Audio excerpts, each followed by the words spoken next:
Hi, how are you? We are so blessed because two historians are in the house, and you can imagine when two historians are meet, it becomes so exciting. So, Mr. Dwala, How are you, Doc? it's a pleasure to have you. I'm very happy. The vibe is just It's high. just Yeah, so today I understand you want to historicize, you want our learners to learn more about the directory government. yeah.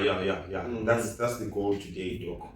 Good. So today, Mr. Twala is going to take us through the foreign policy of the directory and also the rise of Napoleon. So you can take us through the foreign policy of the directory. Okay. Thank you so much, Doctor, for the opportunity. Mhm. So I think it's very important that I mention the things that we are gonna discuss today. Mhm. We are going to discuss about the Italian campaign and the Egyptian campaign. Maybe it's important so that I can guide the learners accordingly. Remember that the Italian campaign and the Egyptian campaign is not part of Napoleon's foreign policy, but it's part of the successes of the directory. So let's emphasize that point. Students, Mr. Twala is emphasizing the point that the Egyptian campaign and the Italian campaign, they're not part and parcel of Napoleon's foreign policy, but these occurred when Napoleon was still under the directory. Please take note of that. Thank you so much, Dr. Moso. So basically, these are the works of the directory, but they were using Napoleon Bonaparte, and it was because of this Napoleon capitalized on that weakness that the directory over relied on him, so that he capitalized that to rise to power. Alright, today I'm going to start with the Italian campaign. So why is it called the Italian campaign? I've sometimes joke when you're marking students' work, you find them saying Napoleon fought against Italy. That wasn't the case. Remember that during that time, Italian states were ruled by Austria. 3/4 of Italy was under Austria. So Napoleon was directly fighting against Austria. Alright, Doc, I want to make this one of the interesting lessons. Explain it. Let me show you something. Maybe, do you still remember we are still during the revolution? And let me take you back. France actually is used to inglorious foreign policy. France, it used to have what we call this? It used to have a weak and undisciplined army. Indisciplined army. But when Napoleon came to power, he's saying something, he's quoting something that I know that you are poorly dressed, you are poorly equipped.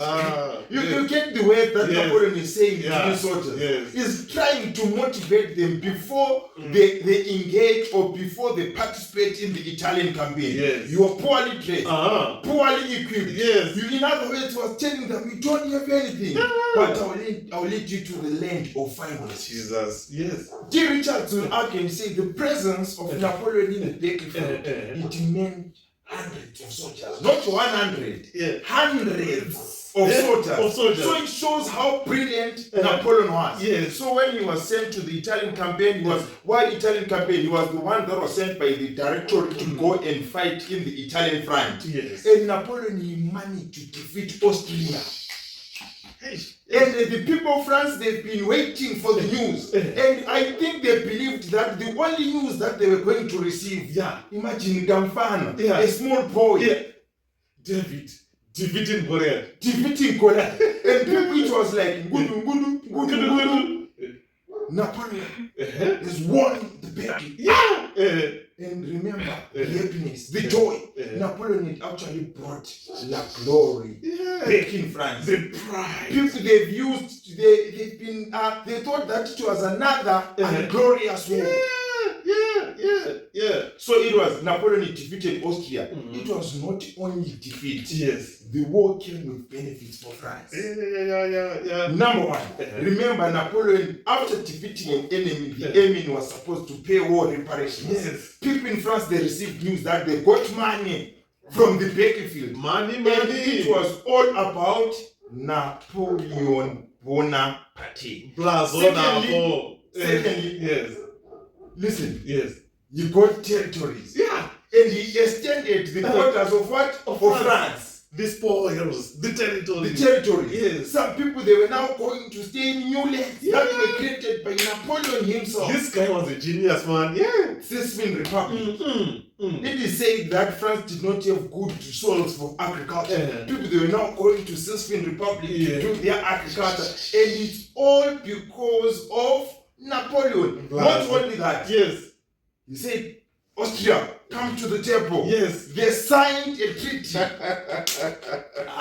This guy is something. This guy was something. Signing a treaty. A treaty again. Yeah. Not just a treaty. Yeah. A peace treaty. Yeah. Sign Austria. Remember that Yeah. France, if you still remember, let me take you back. Yes. People of France, they were tired of the war. People, they were tired of the war. People were tired of instability. Yes. But here is a guy who proves that he can bring order and stability. Yeah. A guy who's good Yeah. internal Yeah. and external. Yeah. You get what's happening now? Double-edged sword. A double-edged sword. That Yeah. was Napoleon for Yeah. you. Yeah. He signed the Treaty of Campo Formia with what? Austria. With Austria. Yeah. So to the people, they saw a peacemaker. Yes. So from the successes of the Italian campaign, one can say that Napoleon's rise was now a matter of time. What exactly did you learn? We learned about that the Italian campaign, Napoleon defeated Austria. After defeating Austria, the war came with benefits such as territorial gains. There was money from the war reparations, and we also signed a peace treaty, the Treaty of Campo Formia with Austria. That on its own, like Dr. Musso said, it brought honor, it brought glory and pride to the French people. And after that, Napoleon went back to France.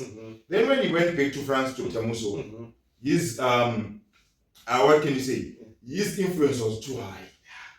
Everyone say Napo. You get a joke. Yes. He was now a savior to the people. Yeah. His so the director, I think they to sit down, I think this guy's prestige is now too high.